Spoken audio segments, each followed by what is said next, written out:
La salle d'armes, c'est un petit peu comme le centre d'un cercle. C'est-à-dire que c'est le point central du cercle.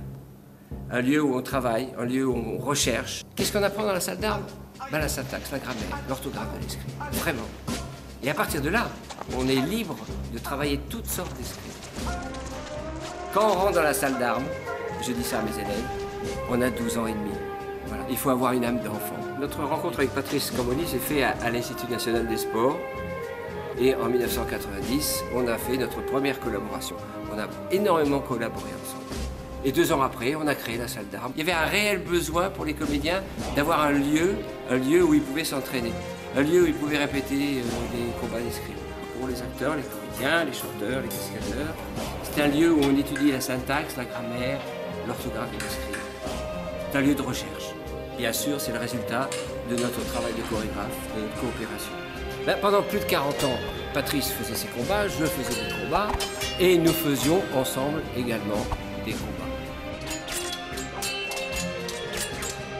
Et nous avons monté la salle d'armes, ça fait maintenant plus de 24 ans, et maintenant Patrice est parti.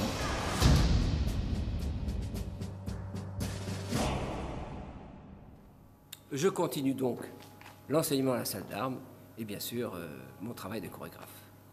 Il y a une technique immuable, c'est l'apprentissage de l'escrime dite classique. Sabre à la main, fleuret à la main. Pourquoi? Parce qu'on travaille sur le ressenti, on travaille sur le doigté, sur le relâchement du bras. Il y a tout un rapport avec l'autre instinctif. Il faut libérer tout ça.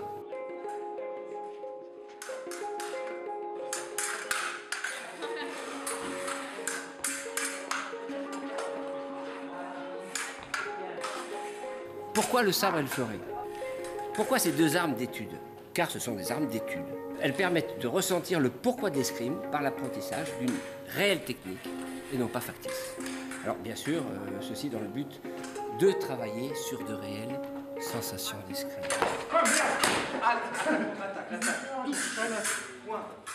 Après, on peut travailler avec les rapières, avec les cannes, bâtons, faire de la chorégraphie. C'est le but, mais il y a un passage obligé. Ça, c'est la politique de la salle d'armes.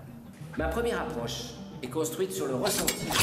Trouver les gestes qui nous appartiennent, prendre conscience que notre regard précède toute action du bras et du corps, appréhender l'espace qui nous entoure afin de sentir, voir l'autre, les autres, écouter les réactions du partenaire, être avec lui et non pas contre lui, ce qui demande un lâcher-prise, une confiance en soi, gérer son émotivité et contrôler ses sentiments.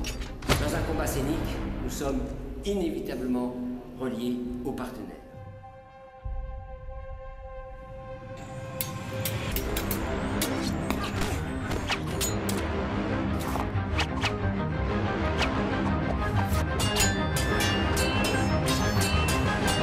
Avoir une arme en main prolonge l'esprit et le bras.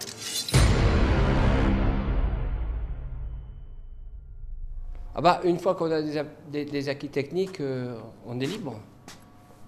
On est libre de jouer. On peut jouer avec l'arme, on peut se jouer d'elle, on peut se jouer de la situation, on peut être dans la situation. Donc on peut tout se permettre, mais tout.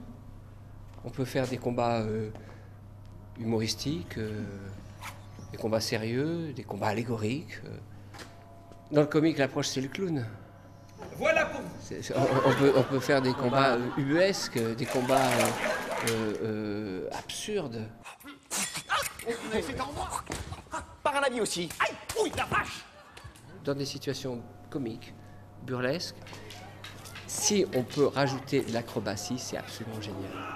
Vous imaginez un comédien qui est comédien, bien sûr, acrobate, qui sait se battre à l'escrime, mais c'est un bonheur. On peut lui demander n'importe quoi. Pour une tragédie, c'est la situation avant tout. Une situation terrible, c'est la fin de la pièce des liaisons dangereuses, par exemple. Le comédien se laisse porter, il n'a rien à faire. C'est ce qu'il y a de plus difficile. Ne rien faire, quand vous avez une arme à la main, il est nécessaire que le comédien soit complètement à l'aise avec une arme. C'est vraiment la continuité de l'action dramatique. Et un combat bien fait va mettre en valeur cette situation. À l'opéra, c'est assez difficile parce que Il est pratiquement impossible de chanter et de se battre en même temps. Il faut trouver des moments de respiration qui permettent aux chanteurs de combattre sans que sa qualité vocale soit altérée. L'escrime est un outil de travail qui permet de faire du théâtre, tout simplement.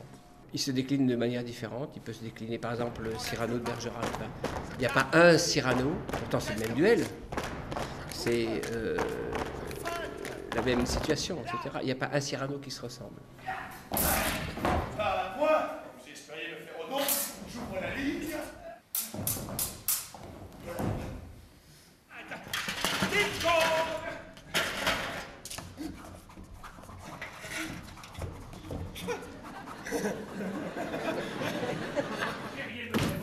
J'ouvre la ligne, je la je carte du pied, je scarabouche, je pompe, je feinte, et là bon. À la fin de l'envoi, je touche. Il y a des combats qui sont absolument impossibles à faire.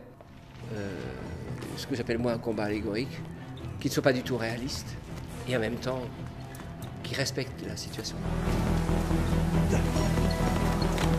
Imaginez Cyrano de Bergerac à la porte de Nesle qui combat contre 100 spadassins.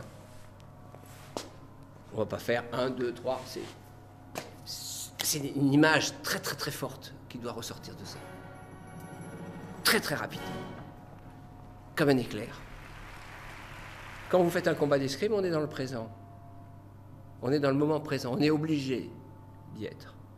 On est obligé de regarder son partenaire. On est obligé de l'écouter. On est obligé d'être en phase totale avec lui. C'est du théâtre.